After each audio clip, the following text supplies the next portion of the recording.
Presidente gusto tanggalin ang ulo ng Presidente.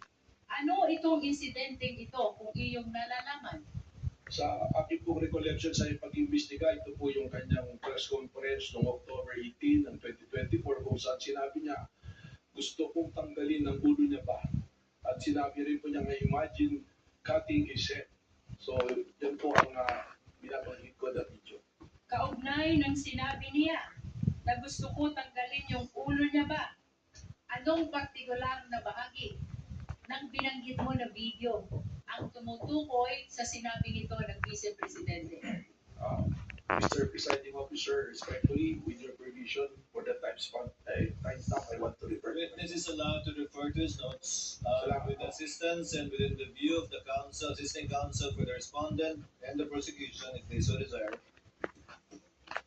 Your Honor, can we ask permission to scan the whole notebook, Your Honor?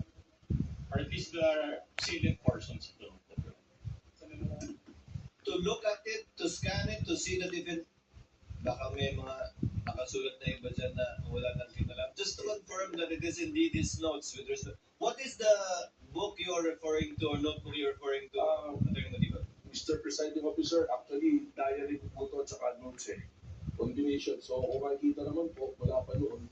Iba't iba pong nakasulat dito. May mga personal po, may mga kausapin.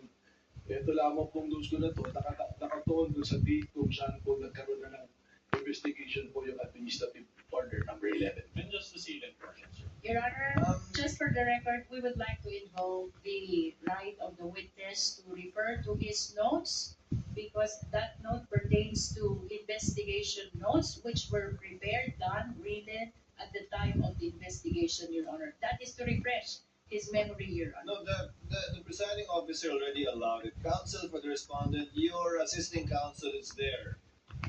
Without necessarily scanning the whole notebook, which might contain other confidential or perhaps personal information, he may observe what the witness is referring to, and you may make your observations known to the record should he observe something out of the ordinary. Witness may answer.